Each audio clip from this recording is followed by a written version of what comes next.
اللهم صل على محمد وعلى آل محمد كما صليت على إبراهيم وعلى آل إبراهيم إنك حميد مجيد. اللهم بارك على محمد وعلى آل محمد كما باركت على إبراهيم وعلى آل إبراهيم إنك حميد مجيد. الحمد لله نحمده ونستعينه ونستغفره ونؤمن به ونتوكل عليه ونعوذ بالله من شرور أنفسنا ومن سيئات أعمالنا. من يهده الله فلا مضل له ومن يضلله فلا هادي له. ونشهد أن لا إله إلا الله وحده لا شريك له. ونشهد أن سيدنا وسندنا ومولانا محمدا عبده ورسوله صلى الله تعالى عليه وعلى آله وصحبه وبارك وسلم تسليما كثيرا.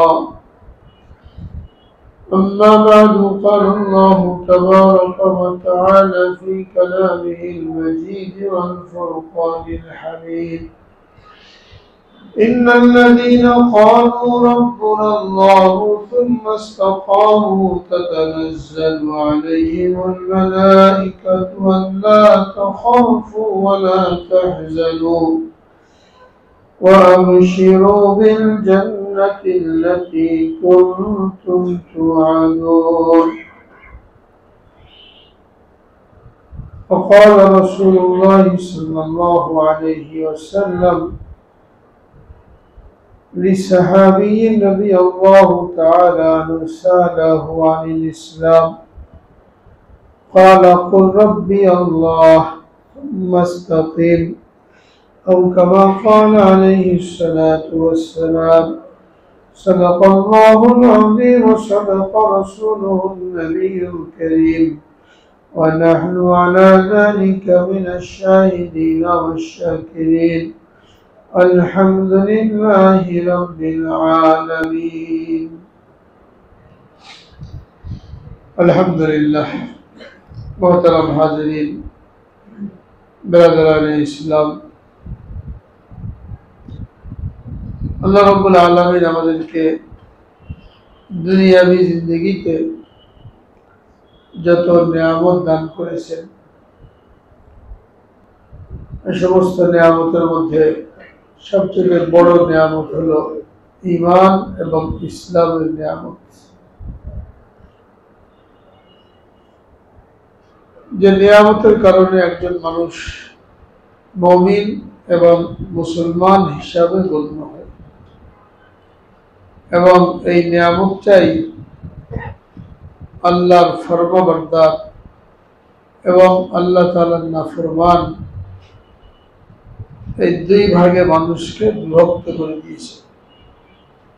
যারা ঈমান এনেছে, ইসলাম গ্রহণ করেছে, এই ঈমান এবং ইসলামের মাধ্যমে যারা আল্লাহ তাআলার মারিফত লাভ করেছে,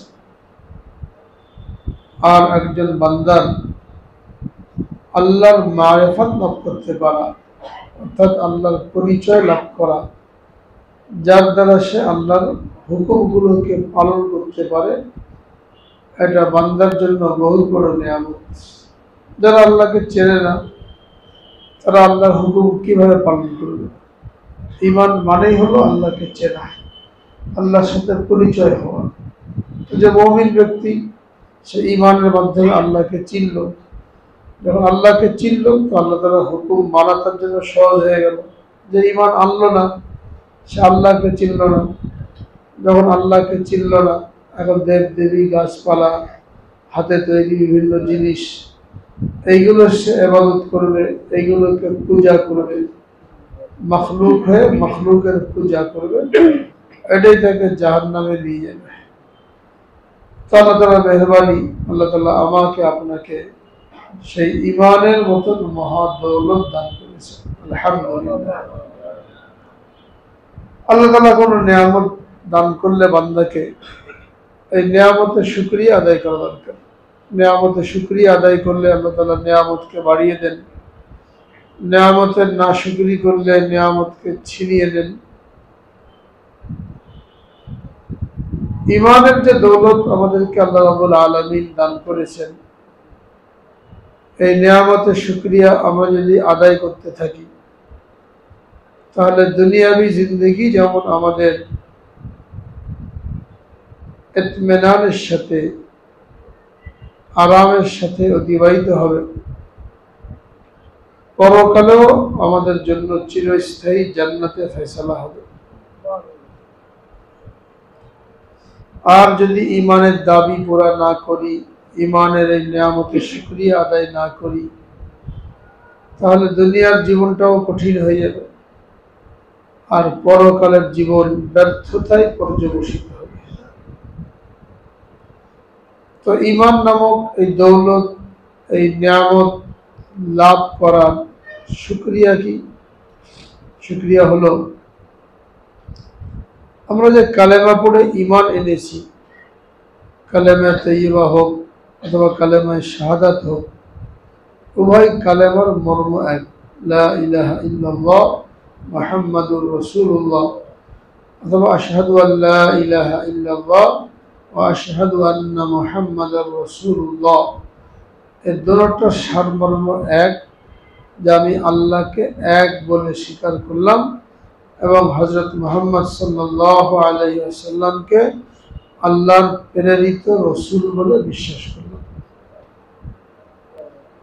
যখন এই কালেমার মাধ্যমে আমি স্বীকার করলাম যে আল্লাহ ছাড়া আমার কোনো মাবুদ নাই, লা ইলাহা ইল্লাল্লাহ, আল্লাহ ছাড়া কোনো মাবুদ নাই, তিনি আমার সৃষ্টিকর্তা, তিনি আমার রিজিক দাতা, তিনি আমার বিধান দাতা, তিনি সমস্ত কিছু যা প্রয়োজন আমার এইগুলোর যোগান দাতা।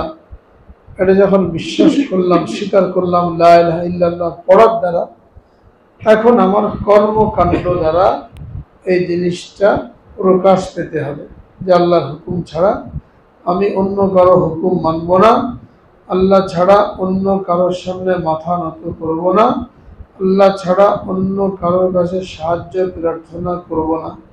আর যা কিছু আমার জীবনে প্রয়োজন সব কিছুর জন্য আমি আল্লাহমুখী হব, আল্লাহর নিকটই আমি চাইব, তার হুকুমকে আমি শিরোধার্য মনে করব। এটা হলো লা ইলাহা ইল্লাল্লাহর তাৎপর্য। আর দ্বিতীয় অংশ মুহাম্মাদুর রাসূলুল্লাহ, এটা যখন পড়লাম এর অর্থ হলো আমি হযরত মুহাম্মাদুর রাসূলুল্লাহ সাল্লাল্লাহু আলাইহি ওয়াসাল্লামকে আল্লাহ তাআলার প্রেরিত নবী হিসাবে, রসুল হিসাবে মেনে নিলাম এবং তিনি আমাদের সামনে ইসলামকে যেভাবে পেশ করেছেন ওর উপরে আমি সন্তুষ্ট হয়ে গেলাম। এখন এটা আমাকে কাজের দ্বারা প্রমাণ করতে হবে যে আমার কোনো কাজ কর্ম, আচার আচরণ, দুনিয়াবি কোনো প্রয়োজন পুরা করা, এগুলো রাসূলুল্লাহ সাল্লাল্লাহু আলাইহি ওয়াসাল্লামের তরিকা বিরোধী হবে না। যেহেতু তাকেই আমি আল্লাহ তাআলার প্রেরিত রাসূল বলে বিশ্বাস করলাম, আল্লাহ তাআলার বিধানের ব্যাখ্যাদাতা হিসাবে মেনে নিলাম, সুতরাং আমার সমস্ত কর্মকাণ্ড তার আদর্শ মতো হতে হবে। এটা যদি হয় তাহলে এই কালেমা যেমন আমি মুখে পড়লাম, অন্তরেও কেমন যেন এটাকে বদ্ধমূল করে নিলাম এবং অঙ্গ প্রত্যঙ্গ দ্বারাও এটার বহির প্রকাশ ঘটালাম। এই তিন জিনিস মিললেই এটাকে বলা হয় ঈমান। মুখে স্বীকার করা, অন্তরে বিশ্বাস করা এবং অঙ্গ প্রত্যঙ্গ দ্বারা এগুলোর বহির প্রকাশ ঘটানো। এই তিনটা জিনিস মিললে সে হলো পরিপূর্ণ মুসলমান। মুখে পড়লো কিন্তু অন্তরে বিশ্বাস নাই যে আল্লাহ থেকেই সব কিছু হয়, আল্লাহ খাওয়ান, আল্লাহ পড়ান, আল্লাহ ভালো সুস্থতা দান করেন, তিনি অসুস্থতা দান করেন, এইগুলো এর অন্তরের মধ্যে যদি ইয়াকিন না থাকে, শুধু মুখেই পড়লাম লা ইলাহা ইল্লাল্লাহ, তাহলে এই ব্যক্তি হলো মুনাফিক। মুখে যেটা বলে অন্তরে সেটা বিশ্বাস করে না, একে বলা হয় মুনাফিক। হাদিসের মধ্যে মুনাফিকের তিনটা আলামত বলা হয়েছে। ইদা ওয়াদা আখলাফা, তার মধ্যে একটা হলো যখন সে ওয়াদা করে তো তার খেলাফ করে, ওয়াদা ভঙ্গ করে। আমরা সকলে আল্লাহ তাআলার সাথে ওয়াদা করে আসছি। রূহ জগতে আল্লাহ রাব্বুল আলামিন সমস্ত রূহকে পিপীলিকার আকারে একত্রিত করেছিলেন এবং সকলকে বুঝ এবং জ্ঞান দান করেছিলেন। সেখানে জিজ্ঞেস করেছিলেন, আলাস্তু বিরাব্বিকুম, আমি কি তোমাদের রব নই? আমরা সকলে বলেছিলাম, বালা, নিশ্চয়ই আপনি আমাদের রব, অর্থাৎ আপনাকে রব হিসাবেই আমরা মানব। এখন দুনিয়াতে এসে যখন আমরা আল্লাহকে রব হিসাবে মানলাম না, মন চাই জিন্দগি যাপন করলাম, মানুষের তৈরিকৃত বিধান দ্বারা দেশ, রাষ্ট্র, ব্যক্তিগত জীবন, পারিবারিক জীবন পরিচালনা করলাম, তো আমি সে ওয়াদা খেলাপ করনেওয়ালা হয়ে গেলাম। আল্লাহ তাআলার সাথে যে ওয়াদা করে আসছিলাম, এই ওয়াদার খেলাপ করলাম। আবার লা ইলাহা ইল্লাল্লাহ মুহাম্মাদুর রাসূলুল্লাহ, এইটা পড়ার দ্বারাও কেমন যেন আমি আল্লাহর সাথে ওয়াদা করেছি যে আপনাকেই আমি একমাত্র রব বলে মানব এবং আপনার প্রেরিত নবীকে নবী বলেই মানব। এখন আমার কাজে কর্মে যখন আমি আল্লাহর হুকুমের কোনো ধার ধারলাম না, আল্লাহ রসুলের সুন্নতের কোনো পরোয়া করলাম না, তো কেমন যেন আমি কালেমা পড়ে যে ওয়াদা করেছিলাম, কর্মক্ষেত্রে এসে আমার এই ওয়াদা আমি ভঙ্গ করলাম। এদিক দিয়ে চিন্তা করলে দেখা যায় যে আমাদের বেশিরভাগ মানুষই এই মুনাফিকের কাতারে সামিল হয়ে গেছে। যে মুখে যেটা বলছে ওইটা সে করে না, এবং এটা নিয়ামতের নাশুকরি।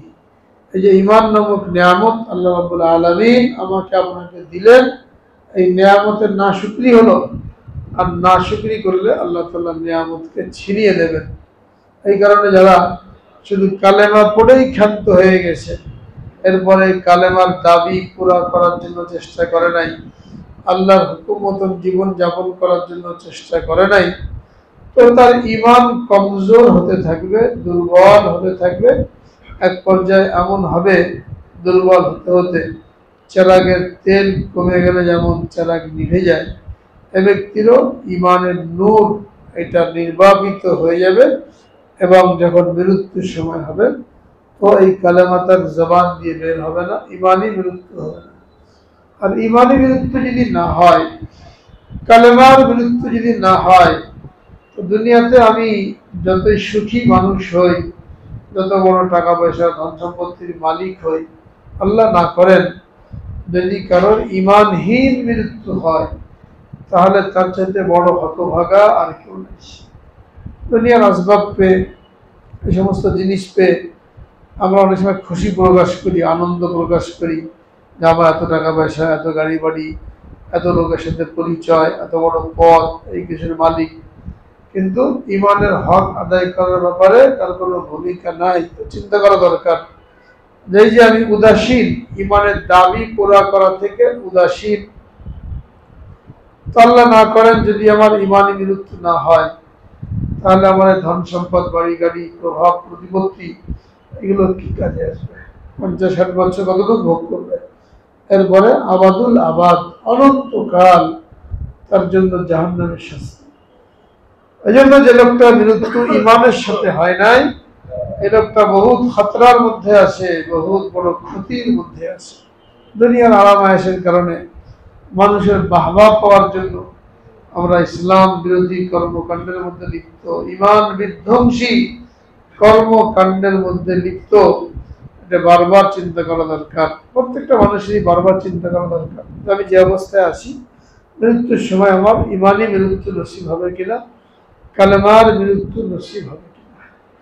কালেমার মৃত্যু তো এই ব্যক্তির নসিব হবে যে পাক্কা মুসলমান, যেটা আল্লাহ রাব্বুল আলামিন কোরআনে পাকের মধ্যে নির্দেশ দিয়েছেন, ইয়া আইয়ুহাল্লাযীনা আমানু তাকুল্লাহা হাক্কা তুকাতিহি ওয়া লা তামুতুন্না ইল্লা ওয়া আনতুম মুসলিমুন।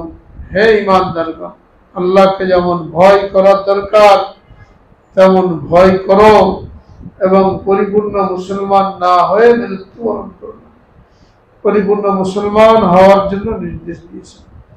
পরিপূর্ণ মুসলমান হতে হলে শুধু নামাজ পড়লে হবে না, রোজা রাখলে হবে না, কোরআন তেলাওয়াত করলে হবে না, পরিপূর্ণ মুসলমান হতে হলে অনেকগুলো জিনিসের সমষ্টি, যার মধ্যে যে পরিমাণ থাকবে সে ওই পরিমাণ মুসলমান হবে। এখানে আমরা ভুল করি, কোনো রকম 5 ওয়াক্ত নামাজ পড়ে আর রোজার মাসে রোজা রেখেই আমি আমাকে পরিপূর্ণ মুসলমান মনে করছি। পরিপূর্ণ মুসলমান কে? পরিপূর্ণ মুসলমান হলো 5টা জিনিস যার মধ্যে পরিপূর্ণভাবে আছে, সে হলো পরিপূর্ণ মুসলমান। 1 নম্বর হলো তার ঈমান ঠিক করেছে, ঈমানের মধ্যে কোনো শিরক করে নাই, ঈমানের মধ্যে কোনো আল্লাহর সাথে শরীক করে নাই, সন্দেহ পোষণ করে নাই। ঈমান যার মজবুত, আমানতু বিল্লাহি ওয়া মালাইকাতিহি ওয়া কুতুবিহি ওয়া রুসুলিহি ওয়াল ইয়াউমিল আখিরি ওয়াল কদরি খাইরিহি ওয়া শাররিহি মিনাল্লাহি তাআলা ওয়াল বা'সি বাদাল মাউত, এটাকে ঈমানে মুফাসসাল বলা হয়। বিস্তারিত বয়ান করা হয়েছে কোন কোন জিনিসগুলো ইয়াকিন করলে একজন মানুষ ঈমানদার হবে। 7টা জিনিসের কথা বলা হয়েছে। এই 7টা জিনিস পরিপূর্ণ বিশ্বাস করলে, এর মধ্যে কোনো সন্দেহ না থাকলে, তো তার ঈমান ঠিক হলো, ঈমানওয়ালা হয়ে গেল।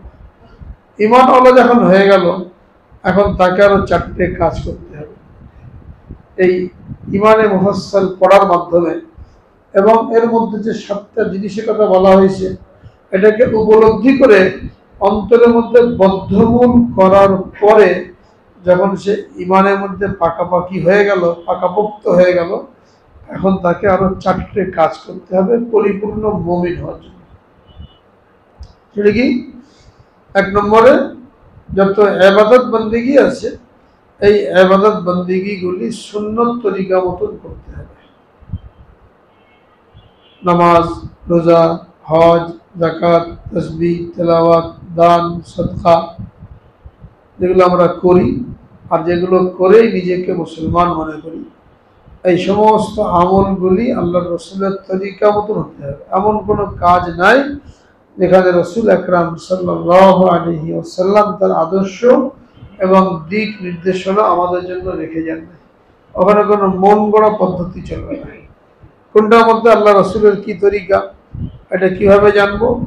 এটা হক্কানি উলামায়ে কেরাম যারা 12-15 বছর উস্তাদের কাছ থেকে বুঝে বুঝে কিতাব পড়েছেন, হাদিস পড়েছেন, কোরআন পড়েছেন, তাদের কাছ থেকে জেনে ব্যাখ্যা নিয়ে কোন কাজের মধ্যে কি সুন্নত তরিকা, যেটাকে আল্লাহ রাব্বুল আলামিন আমল কবুল হওয়ার জন্য মাপকাঠি হিসাবে নির্ধারণ করেছেন, ওইগুলো জেনে আমল করতে হবে। যদি সুন্নত পরিপন্থী হয় তো নামাজ পড়েও নেকি পাওয়া যাবে না, রোজা রেখেও সেটা কবুল হবে না, হজ করেও সেটা কবুল হবে না, যাকাত দিয়েও কবুল হবে না। আর যদি সুন্নত তরিকা মতন হয়, তো বাথরুমে যে সময়টা লাগানো হবে ওইটাও নেকি হিসাবে গণ্য হবে। খাওয়ার জন্য যে সময়টা লাগানো হবে, এই খাওয়াটাও তার জন্য নেকি হিসাবে গণ্য হবে। রাতভর ঘুমাবে সুন্নত তরিকা মতন, এটাও তার জন্য নেকি হিসাবে গণ্য হবে। তো প্রত্যেকটা আমলযোগ্য যে কাজগুলি, এগুলো রাসূল আকরাম সাল্লাল্লাহু আলাইহি সাল্লামের তরিকা মতন করা, এটা হলো 2 নম্বর। ইবাদত বন্দেগী সুন্নত তরিকা মতন করা। 3 নম্বর, ইবাদত বন্দেগী করলেই হবে না, লেনদেন, আয় রোজগার হালাল রাখা।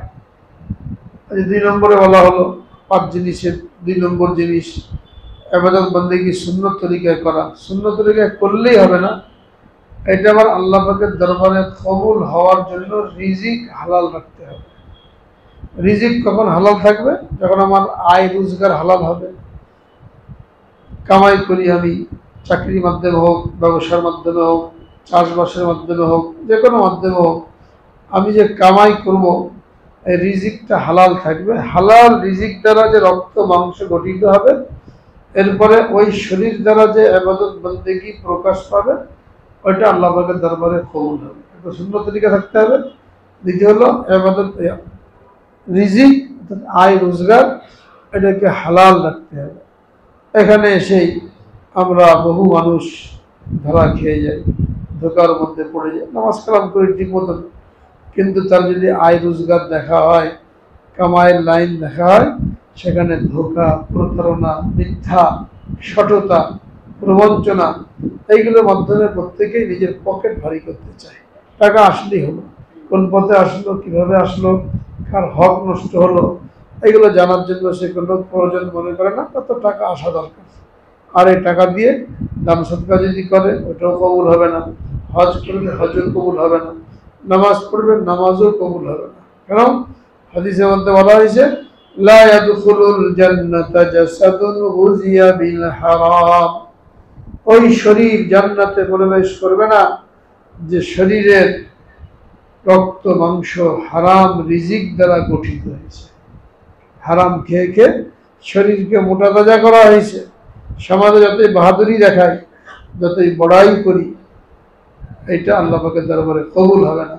এবং এই হারাম রিজিকের মধ্যে সবচাইতে বড় হলো মানুষের হক নষ্ট করা, মানুষের কাছ থেকে প্রতারণা ধোঁকাবাজির মাধ্যমে টাকা পয়সা ধন সম্পদ আত্মসাৎ করা। এটা হলো হারাম রিজিকের সবচেয়ে বড় উৎস। বহুত লোক আমাদের সমাজে এরকম আছে, বিভিন্নভাবে ধোঁকা দিয়ে প্রতারণা করে মানুষের কাছ থেকে টাকা পয়সা নিয়ে মানুষের হক নষ্ট করে অনেক টাকা পয়সার মালিক। এবং যারা বিভিন্ন ক্ষেত্রে সমাজে নেতৃত্ব দেয়, তাদের বেশিরভাগই উদ্দেশ্য থাকে অল্প সময়ে অনেক বেশি টাকার মালিক হওয়া, মানুষের জনগণের পয়সা এগুলো আত্মসাৎ করে নিজে গাড়ি বাড়ি করা। এটা আমরা আমাদের সমাজের মধ্যে দেখতে পাই, উদ্দেশ্য থাকে এইটা। তাই মানুষের টাকা পয়সা মেরে যত বড় নেতা হোক, যত বড় মন্ত্রী হোক, হ্যাঁ, এখন হারামের মধ্যে সে ডুবে গেল। এখন যতই বড় বয়ান দিক আর যতই হজ করুক, নামাজ কালাম করুক, এই ইবাদত বন্দেগীগুলি আল্লাহ পাকের দরবারে কবুল হবে না। আর 4 নম্বরে হলো মুআশারাত, অর্থাৎ সমাজে বসবাস করতে গেলে বিভিন্ন লোকের সাথে উঠা বসা করতে হয়। যখন উঠা বসা করবো, তো যার সাথে আমি মিশবো, আমার সাথে যে কেউ মিশবে, প্রত্যেকেরই আমার উপরে কিছু না কিছু হক আছে। বাপ মা, ভাই বোন, আত্মীয় স্বজন, ছেলে মেয়ে, পাড়া প্রতিবেশী, কলিগ, পার্টনার, কত রকমের লোক আছে, প্রত্যেকেরই কিছু না কিছু হক আছে। এই হকগুলো আদায় করা, এটাকে বলা হয় মুআশারাত। কার কি হক এইগুলো জেনে আদায় করা, এটাকে মুআশারাত বলা হয়। এখানে আমাদের অনেক ত্রুটি, আমরা ফাঁকি দিই, ভাই ভাইয়ের হক নষ্ট করি, বোনের হককে নষ্ট করি, বাপ মা বয়স্ক হয়ে গেলে তাদের হককে নষ্ট করি, পাড়া প্রতিবেশীর হক নষ্ট করি, জালিয়াতির মাধ্যমে অন্যের সম্পদকে আত্মসাৎ করে তার হক নষ্ট করার জন্য চেষ্টা করি। এই যে মুআশারাত নষ্ট করা হলো, এর দ্বারাও একজন মানুষ পরিপূর্ণ মুসলমান হতে পারে না। আর সর্বশেষ হলো অন্তরের যে রোগগুলি আছে, অন্তর কলব একটা গোশতের টুকরা, এর মধ্যে হাসি, আনন্দ, রাগ, অনুরাগ, বেদনা, বিভিন্ন রকমের জিনিস, ভালোবাসা, মহব্বত, রাগ, হিংসা, বিদ্বেষ, এইগুলো দিয়ে আল্লাহ রাব্বুল আলামিন এই গোশতের পিণ্ডটাকে তৈরি করেছেন। এটাকে হাদিসের মধ্যে বলা হয়েছে আলা ইন্না ফিল জাসাদি লামুযগা ইযা সালুহাত সালুহাল জাসাদু কুল্লু ওয়া ইযা ফাসাদাত ফাসাদাল জাসাদু কুল্লু আলা ওয়া হিয়াল কলব।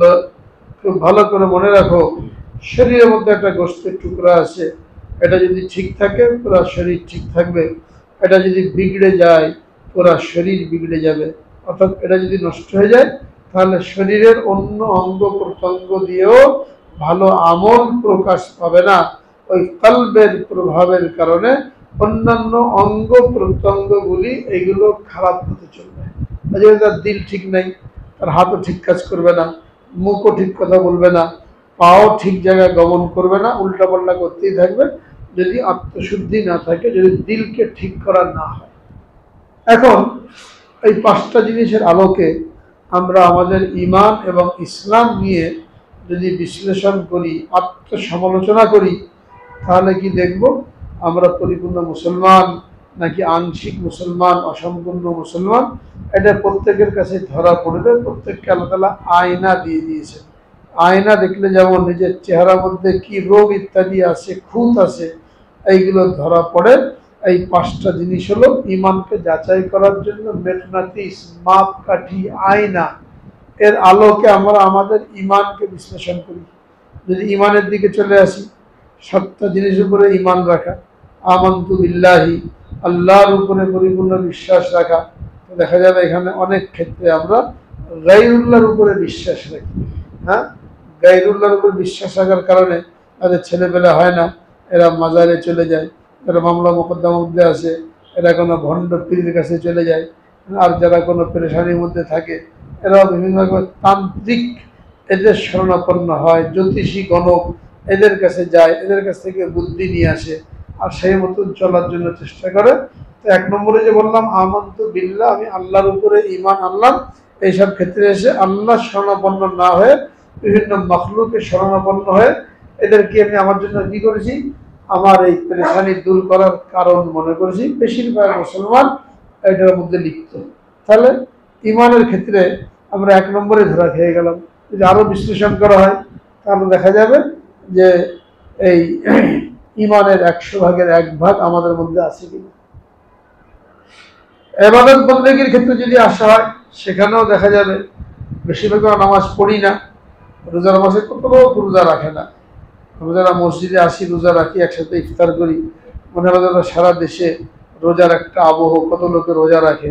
কিন্তু বাস্তবে যদি খবর নেওয়া হয় অনেক মানুষ রোজা রাখে না। বিশেষ করে যখন কাজের চাপ থাকে, গরমকালে ধান কাটার মৌসুম থাকে, তখন তো গ্রামগঞ্জের লোকেরা রোজাই রাখে না, মনে করে ধান কাটাটা বেশি জরুরি। হ্যাঁ, পরে রাখি কিনা আল্লাহ জানে, কিন্তু ওই সময় রোজা রাখে না। আর যারা রোজা রাখি আমরা, তারাও রোজার যে আদবগুলি আছে এইগুলো না মানার কারণে আমাদের না খেয়ে থাকাটাই হয়, রোজাটাও হয় না। এরকম প্রত্যেকটা ইবাদত যদি বিশ্লেষণ করি তাহলে দেখা যাবে সুন্নত তরিকায় ইবাদত হচ্ছে না। আর মুআমালাতের ক্ষেত্রে যদি চলে যাই সেখানে তো লেনদেন নাই, শরীয়ত তরিকা মতো লেনদেন নাই, তো ইংরেজদের তৈরি করা নিয়ম মতনই ব্যবসা বাণিজ্য, দেশ পরিচালনা এইগুলো চলতে থাকে। তাহলে প্রত্যেকটা ক্ষেত্রেই আমাদের মধ্যে ত্রুটি। এখন আমরা কি করে নিজেকে পরিপূর্ণ ইমানদার দাবি করতে পারি? আর পরিপূর্ণ ইমানদার যদি না হতে পারি তাহলে এটা নাশুকরি হয়ে গেল, যেটাতে শুরু করেছিলাম যে প্রত্যেকটা নেয়ামতের শুকরিয়া আদায় করা দরকার। যখন পরিপূর্ণ মুমিন হতে পারলাম না, অর্থাৎ ইমানের দাবি পুরা করে চলতে পারলাম না, তো নাশুকরি করলাম। নাশুকরি করলে কি হবে? আল্লাহ তাআলা ইমানকে ছিনিয়ে নেবেন, মৃত্যুর সময় ইমানই মৃত্যু নসিব হবে না। সব কিছু প্রভাব যে পড়বে ওই মৃত্যুকালীন সময়। যাই কিছু বাহাদুরি করলাম, বড়াই করলাম, অহংকার করলাম, মাতবারি করলাম, কিন্তু মৃত্যুর সময় এর প্রভাবটা পড়বে, কালেমা নসিব হবে না। এই জন্য পরিপূর্ণ মুসলমান হওয়া, যারা জন্মগতভাবে মুসলমান, পারিবারিকভাবে মুসলমান, তাদের ইমান আমলের মধ্যে অনেক ত্রুটি ওই সমস্ত মানুষের তুলনায় যারা গবেষণা করে, দাওয়াতের মাধ্যমে, তাবলীগের মেহনতের মাধ্যমে পরবর্তীতে মুসলমান হয়, এদের ইমান অনেক মজবুত। ইউরোপ আমেরিকার লোক, পাশ্চাত্যের লোক, যারা ইহুদি খ্রিস্টান থেকে বা অন্য কোনো ধর্ম থেকে মুসলমান হয়েছে, এদের ইমান আমাদের চাইতে অনেক মজবুত। যতটুকু তারা জানে, মানার জন্য চেষ্টা করে, সুন্নত তরিকার পরিপন্থী কোনো কাজ হোক এটা তারা করে না। হয়তো দাড়ি রাখতে পারে না রাষ্ট্রীয় বাধ্যবাধকতার কারণে, হয়তো চেহারাও ঢাকতে পারে না, পরিপূর্ণ পর্দাও করতে পারে না। আর এইগুলো দেখে আমরা মনে করি এরা আবার কেমন মুসলমান, মুখে দাড়ি নাই, পর্দা নাই, আর নিজেদেরকে আমরা বড় মুসলমান মনে করি। কিন্তু বাকি যে 4টা জিনিস, মুআমালাত, মুআশারাত, লেনদেন হালাল রাখা, একে অন্যের হক আদায় করা, অন্তরকে কলুষ মুক্ত করা, অহংকার মুক্ত করা, এইগুলো আমাদের তুলনায় তাদের মধ্যে বেশি। তাদের মুআমালাও ঠিক, তাদের মুআশারাত ঠিক, তাদের আখলাকিয়াত ঠিক, ইমানের মধ্যে তারা পরিপূর্ণ। শুধু আমল যেগুলি আছে এখানে কোনো কোনো ক্ষেত্রে সুন্নত পাওয়া যায় না, 4টা ঠিক। আর আমরা কি করি? আমাদের ইমানের মধ্যে ভেজাল, শুধু আমলটা হয়তো মুখে দাঁড়িয়ে আছে, পর্দা করি, মসজিদে নামাজ পড়ি, পায়জামা পাঞ্জাবি পরি, আর এইটাকে নিয়ে আমরা মনে করেছি আমরা ইউরোপ আমেরিকা ওদের চেয়ে বেশি পাক্কা মুসলমান। অথচ আমাদের মুআমালা ঠিক নাই, মুআশারাত ঠিক নাই, হ্যাঁ, আখলাকিয়াত অহংকারে ভরা, সামান্য সামান্য জিনিস নিয়ে মারামারি কাটাকাটি সমাজের মধ্যে চলতেই থাকে, যেগুলো তাদের মধ্যে নাই। এখন এইটা সামনে রেখে যদি আমরা চিন্তা করি তো আমাদের ইমানের কি অবস্থা, আমরা কেমন মুসলমান আর তারা কেমন মুসলমান, এটা স্পষ্ট হয়ে যায়। এটাকেই একজন দার্শনিক, একজন প্রফেসর, যিনি পরে মুসলমান হয়েছেন, একটা বড় বিশ্ববিদ্যালয়ের প্রফেসর, হার্ভার্ড বিশ্ববিদ্যালয় সম্ভবত, উনি একটা গবেষণা করেছেন, একটা জরিপ করেছেন বিশ্বের কোন দেশের মুসলমানের ইমান কত মজবুত, কারা পাক্কা মুসলমান। তো উনি সে জরিপের মধ্যে, গবেষণার মধ্যে এটা বের করতে পেরেছেন যে বিশ্বের মধ্যে নিউজিল্যান্ডের মুসলমানরা সবচেয়ে বেশি ধার্মিক এবং পাক্কা মুসলমান। ইমানে যেমন মজবুত, মুআমালাতে মজবুত, মুআশারাতে মজবুত, শুধুমাত্র হয়তো বাহ্যিক দাড়ি রাখতে পারে না বা রাষ্ট্রীয় বাধ্যতার কারণে, কিন্তু এরা মজবুত। আর সবচেয়ে বেশি ইমানের দিক দিয়ে, আমলের দিয়ে দুর্বল আমাদের ভারত, বাংলাদেশ, পাকিস্তান। এখানকার লোক যারা বড় বড় কথা বলে আর নিজেদেরকে বড় পণ্ডিত মুসলমান মনে করে, এরা হলো সবচেয়ে নিচের দরজার। উনি দেখিয়েছেন, এরা যখন চীনে যায় বাংলাদেশের ব্যবসায়ীরা, হ্যাঁ, মাল আনার জন্য পাকিস্তানের, তো এখানে যে আগে 3 নম্বর মালের অর্ডার দেয়। প্রত্যেক চীনা কোম্পানিতে 3 রকমের মাল পাওয়া যায়, 1 নম্বর, 2 নম্বর, 3 নম্বর। তো কোনটা নিলে লাভ বেশি? 2 নম্বর নিলে লাভ বেশি। একই জিনিস, একই দাম, কিন্তু দামের মধ্যে নাম এক, জিনিস এক, কিন্তু কোয়ালিটির তারতম্য। এখানে যে কোনো বাংলাদেশি ব্যবসায়ী 1 নম্বর জিনিসের অর্ডার দেয় না, 2 নম্বরের অর্ডার দেয়, 3 নম্বরের অর্ডার দেয়, যাতে করে এখানে বেশি লাভে বিক্রি করতে পারে। তো আরেকজনের পকেট কেটে, আরেকজনের হক নষ্ট করে বড় লোক হচ্ছে। ইমানের কি অবস্থা? তো আমাদের দেশে আমরা দেখি যত ব্যবসায়ী, যত ভেজাল কারবার, দুর্নীতি, ফাঁকি দেওয়া, কর ফাঁকি দেওয়া, দুর্নীতি করা, মালের মধ্যে ভেজাল দেওয়া, খাদ্য নিয়ে ছিনিমিনি খেলা, যে খাদ্যের সাথে মানুষের হায়াতের সম্পর্ক, এই খাদ্যের মধ্যে ভেজাল দিয়ে দিয়ে মানুষের গ্যাস্ট্রিক, আলসার, ক্যান্সার, এইগুলো সব খাদ্য থেকে হচ্ছে। আর এর জন্য যারা ব্যবসায়ী খাদ্যদ্রব্য আমদানি করে, তৈরি করে, এরা বেশি দায়ী। মানুষের জীবন নিয়ে ছিনিমিনি খেলছে। এই জন্য ইউরোপ আমেরিকার দেশগুলোতে, এমনকি আরব দেশগুলোতে খানার মান অনেক উন্নত। যদি এরকম প্রমাণিত হয় কোনো ভেজাল পাওয়া গেছে, তো মৃত্যুদণ্ড পর্যন্ত হয়ে যায়। আর আমাদের এখানে একটা মেয়াদ উত্তীর্ণ, আরো নষ্ট, কম দামি, এইগুলোকে দিয়ে নিজের পকেট পুরা করেছে। আর মানুষ এইগুলো খেয়ে বিভিন্ন রকমের রোগে আক্রান্ত হয়ে তার জীবনটাই চলে যাচ্ছে। এর দ্বারা বোঝা যায়, আমরা নিজেরাও চিন্তা করলে বুঝতে পারি তাদের তুলনায় আমাদের ইমানের কি অবস্থা। তো বলার উদ্দেশ্য কি? বলার উদ্দেশ্য হলো শুধু জরিপ পর্যন্ত সীমাবদ্ধ না থাকে, যেন আমরা আমাদের জীবনে আমূল পরিবর্তন আনতে পারি। আল্লাহ তাআলা যখন মেহরবানি করে আমাদেরকে ইমানের মতন দৌলত দান করেছেন, এই নেয়ামত দান করেছেন, আমরা শুকরিয়া আদায় করি, যাতে করে মৃত্যুর সময় ইমানি মৃত্যু নসিব হয়। শুকরিয়া কি? ইমানের যে দাবি এবং যে 5টা জিনিসকে পরিপূর্ণ মুসলমান হওয়ার জন্য জরুরি বলা হয়েছে, ইমান আকীদা সহি করা, ইবাদত বন্দেগী সুন্নত তরিকা মতন করা, আয় রোজগার হালাল রাখা, কার কি হক এগুলো জেনে জেনে আদায় করা, আর অন্তরের যে রোগগুলি আছে, হিংসা, অহংকার, গর্ব, বড়াই, লোভ, রিয়া, এগুলোকে দূর করে মাটি দিয়ে তৈরি মানুষ একেবারে মাটির মতন হয়ে যাওয়া, এটা হলো এই নেয়ামতের শুকরিয়া। তাহলে কি হবে? মৃত্যুর সময় ইমানি মৃত্যু নসিব হবে। দুনিয়াতে আমি আমার কিছু থাকুক আর না থাকুক। আর এগুলো যদি না করি, শুধু এখানে গাড়ি বাড়ি করে গেলাম, অবস্থা কি হবে? আর ভূমিকম্প হবে, শেষ। হ্যাঁ, একটা লড়াই হবে, মিসাইল পড়বে, এসব মুহূর্তের মধ্যে সারা জীবনের স্বপ্ন এটা ধূলিসাৎ হয়ে যাবে। কিন্তু ইমান যদি থাকে, দুনিয়ার সব আসবাব ধূলিসাৎ হয়ে যাবে, কিন্তু ইমান এটা ধূলিসাৎ হবে না, নিজের উপরে জমে থাকি। আল্লাহ রাব্বুল আলামিন সকলকে এই মজবুত ইমান নিয়ে চলার এবং ইমানের সাথে মৃত্যু নসিব করেন, ইমানকে পাকা করার জন্য তৌফিক দান করেন। আখির দাওয়ানা আলহামদুলিল্লাহি রাব্বিল আলামিন।